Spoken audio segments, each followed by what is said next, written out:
હવે આગળ વાત કરીએ તો મહીસાગરના લુણાવાડા ખાતે પાટીદાર સમાજની જનજાગૃતિ અભિયાન અંતર્ગત મીટિંગ યોજાઈ। મહીસાગરના લુણાવાડા ખાતે પાટીદાર સમાજની જનજાગૃતિ અભિયાન અંતર્ગત મીટિંગ યોજાઈ। મહીસાગર જિલ્લાના લુણાવાડા ખાતે પાટીદાર સમાજમાં જાગૃતિના ભાગરૂપે મીટિંગનું આયોજન કરવામાં આવ્યું હતું કે મીટિંગમાં મોટી સંખ્યામાં લોકો ઉપસ્થિત રહ્યા હતા। મીટિંગમાં સમાજના અગ્રણી દિનેશભાઈ બાંભણિયા, પૂર્વિનભાઈ પટેલ, ધાર્મિક માલવ્યા, વરુણભાઈ પટેલ, મનોજભાઈ પનારા તથા સામાજિક આગેવાનો અને વડીલોએ ઉપસ્થિત રહી મુખ્યત્વે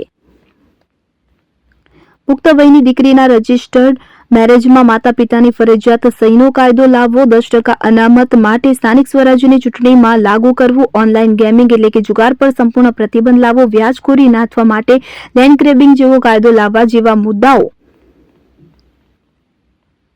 ઉપર ઉપસ્થિત સમાજ અગ્રણીઓએ પોતાના મંતવ્યો સમાજ સમક્ષ મૂકી સમાજ એક બને અને સંગઠિત બને અને જાગૃત બની વિકાસની ગતિ તરફ આગળ વધે તેવો આશાવાદ સમાજ અગ્રણીઓ દ્વારા વ્યક્ત કરવામાં આવ્યો હતો।